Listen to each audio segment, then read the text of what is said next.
Didier Despont, je suis maître de conférence en géographie à l'Université de Cergy-Pontoise. Je travaille en géographie sociale et géographie urbaine.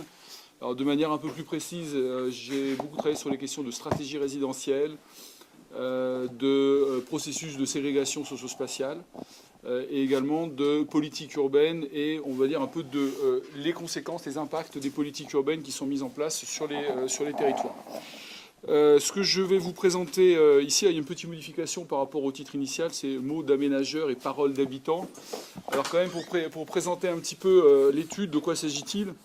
Il s'agit d'une étude sur un quartier relativement réduit de 460 logements situés sur la commune de Cergy, qui a fait l'objet d'une opération alors qui reprend un petit peu ce qui a été présenté ce matin par Vincent Weschamp, c'est-à-dire une opération de destruction, reconstruction. Simplement là, il n'y a pas eu renouvellement, enfin il n'y a pas eu de destruction partielle, il y a eu destruction totale.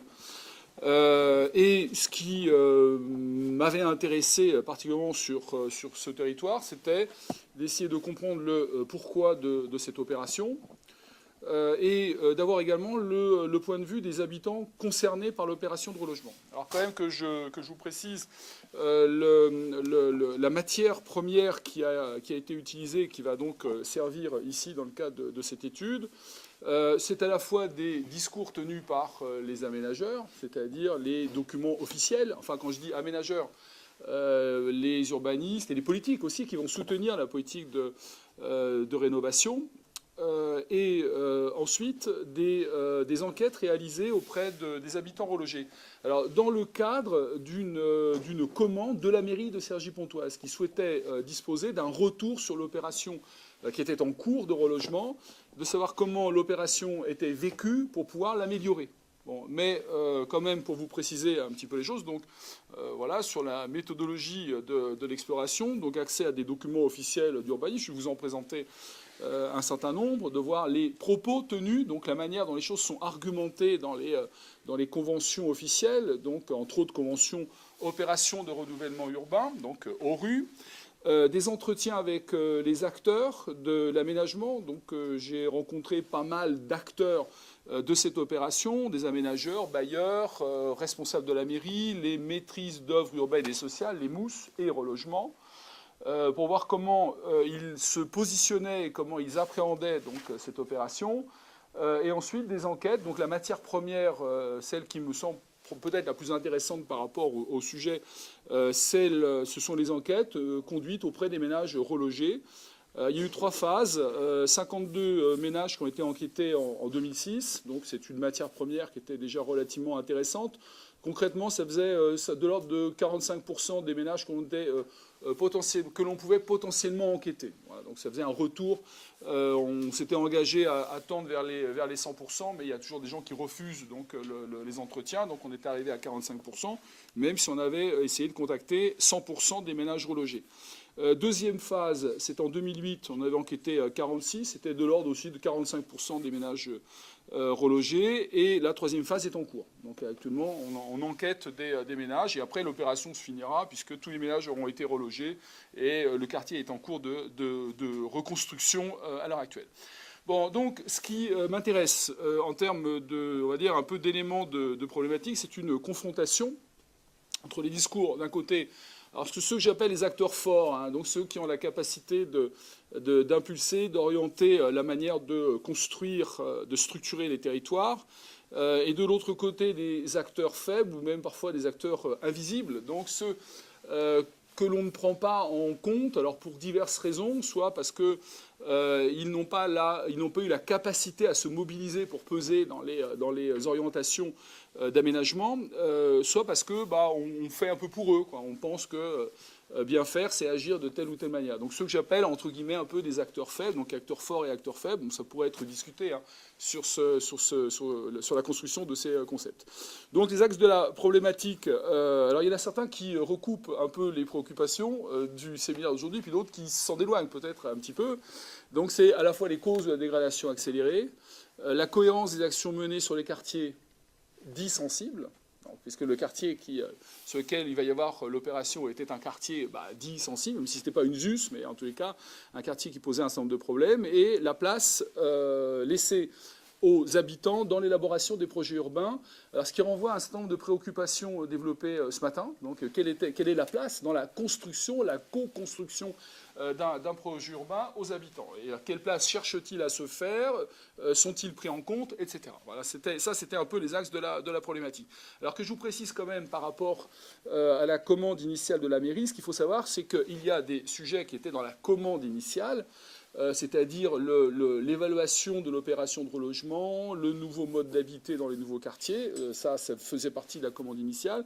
Et puis il y en a certains qui ont été ajoutés à la commande initiale parce qu'il était intéressant de saisir aussi les processus de dégradation et la manière dont les habitants avaient appréhendé, vivaient dans ce quartier et avaient appréhendé l'opération de renouvellement.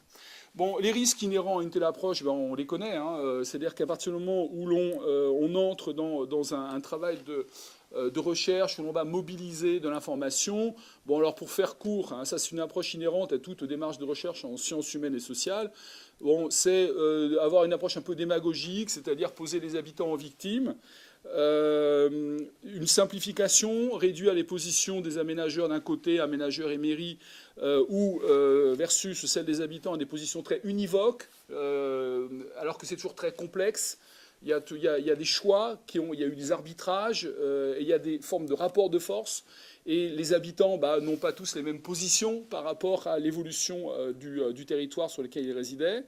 Et puis les risques d'une surinterprétation, parler à la place d'eux, ils ont dit ça, aller plus loin, parce que ça va alimenter le propre point de vue que l'on pourrait avoir un peu a priori. Donc voilà, je pourrais en lister d'autres, mais on va dire que ce sont trois risques que l'on retrouve très fréquemment dans les approches qualitatives en sociologie, en géographie sociale, ou d'autres, en anthropologie, etc. À partir du moment où on va mobiliser de l'information, de la matière première, et la manière dont on va ensuite l'interpréter.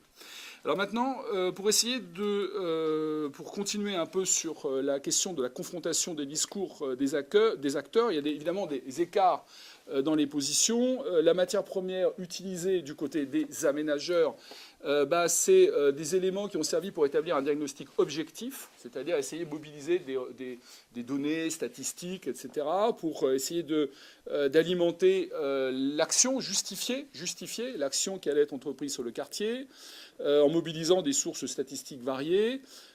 Ensuite, développer, vous allez voir, un certain nombre d'arguments. Je ne vais pas faire trop lourd par rapport à ça, mais donner quand même quelques pistes. Des arguments techniques acceptables par ceux qui étaient les décideurs, c'est-à-dire les financeurs. Qui dit un projet aux rues, dit un financement de l'État. Là, on est à de l'ordre de 30-40% de financement par l'État. Donc il fallait que l'État accepte d'entrer dans ce dispositif. Et donc, il fallait des arguments susceptibles de les convaincre. Et donc, les conventions aux rues ou les différents projets qui avaient été élaborés avant, c'était aussi un discours pour séduire ces financeurs potentiels. Bon, et enfin, les aménageurs raisonnent à l'échelle de l'agglomération ou de la ville. Ils ne raisonnent pas uniquement à l'échelle du quartier, on va dire du micro, ils raisonnent à une échelle un peu plus globale. Et par exemple, il y a un point de vue que l'on retrouve, c'est l'évolution entre guillemets négative de ce territoire a des effets sur le reste. Et donc, ils ne saisissent pas uniquement le territoire par rapport à lui-même et la manière de vivre des populations, des habitants dans ce petit quartier, mais aussi l'impact que cela peut avoir en termes d'image par rapport au reste de la ville. Donc évidemment, il faut conserver ça un peu en mémoire. Donc sur le corpus utilisé du côté des aménageurs, ça renvoie aussi à ce genre de positionnement particulier. Du côté des habitants relogés, c'était évidemment un point de vue plus personnel qui va être exprimé. C'est l'approche du quartier comme un territoire du vécu, c'est-à-dire la manière dont on vivait sur ce territoire. Et alors, attention, en situant toujours, là, c'est intéressant d'avoir le regard un peu extérieur. Vu de l'extérieur, ce quartier était souvent perçu comme un peu un territoire, entre guillemets, pour reprendre les formules de la rue, un peu un territoire de la relégation. Je ne vous présenterai rien ici, mais il y a des documents par ailleurs que je pourrais proposer. Quand on resitue l'itinéraire résidentiel des populations, souvent c'était dans une logique un peu, entre guillemets, ascendante. C'est-à-dire qu'avant, c'était moins bien. Avant, on était logé dans la famille, avant, on était dans de l'habitat de fortune, on était logé à l'hôtel, etc. Et donc, si l'on repositionne ça, quand ils résidaient dans ce territoire par rapport à leur itinéraire résidentiel particulier, ça a souvent été plutôt une amélioration. Bon, et enfin, un dernier point sur les difficultés spécifiques des ménages populaires. Donc, dans ce quartier, il y avait des ménages qui étaient... C'est un quartier d'habitat social, 100% d'habitat social, avec un seul et unique bailleur, et des ménages qui étaient souvent issus de l'immigration, de différentes vagues migratoires, pas uniquement, mais assez fortement. À vous resituer un petit peu l'histoire donc de ce quartier. Alors je vais faire bref, mais au moins vous ayez quand même quelques éléments de positionnement. C'est pas un grand ensemble, hein. C'est pas Malakoff, le quartier Malakoff de Nantes, donc ça ne renvoie pas à la politique des grands ensembles. Donc un quartier populaire en cœur de ville, la progressive dégradation du quartier et le choix de l'opération de rénovation urbaine. Alors tout ceci figure dans ce tableau un peu synoptique qui part des années 70. Donc pas des années 60, des années 70, et qui va jusqu'à aujourd'hui, hein, c'est-à-dire aujourd'hui, il y a des gens qui commencent à être relogés dans le quartier. Alors globalement, on pourrait dire, d'abord, premier élément quand même en termes de positionnement, c'est pas politique des grands ensembles. Ça s'inscrit dans une ville nouvelle qui est lancée à la fin des années 60 et qui commence à fortement se développer dans le courant des années 70. Et c'est un quartier voulu comme un quartier populaire en cœur de ville. Alors le en cœur de ville est un élément qui va être important en termes de valorisation, en termes d'image également, et en termes d'avantages, en termes d'aménités, enfin d'accès aux aménités urbaines. Et donc, quand on reprend les propos des aménageurs, on a Bernard Hirsch a écrit, donc, était le grand aménageur de Cergy-Pontoise, il a écrit, il a expliqué pourquoi ils avaient décidé de construire ce quartier au centre, destiné à des catégories populaires. Donc, un quartier qui se peuple progressivement dans les années 70-80, qui se développe, je vous dis 460 logements, donc c'est pas les 4000 de la Courneuve, hein, c'est donc beaucoup plus petit, ça pourrait même être considéré comme un îlot, en fait, plutôt qu'un vraiment un quartier. Des formes de dégradation apparaissent dans le courant des années 80-90, ce qui fait qu'il y a une opération dite Talulos, qui est une opération de réhabilitation, qui est lancée en 91-92. On va voir qu'on va reprendre ça après.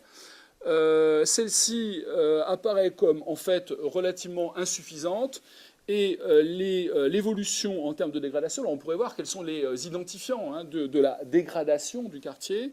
Alors, il y a des formes de dégradation qui peuvent renvoyer à du physique, du bâti. Il y a des formes de dégradation qui peuvent renvoyer à la question de l'utilisation de l'espace public. Alors, il y a des choses qui ont été dites ce matin qu'on retrouve fortement sur ce quartier-là.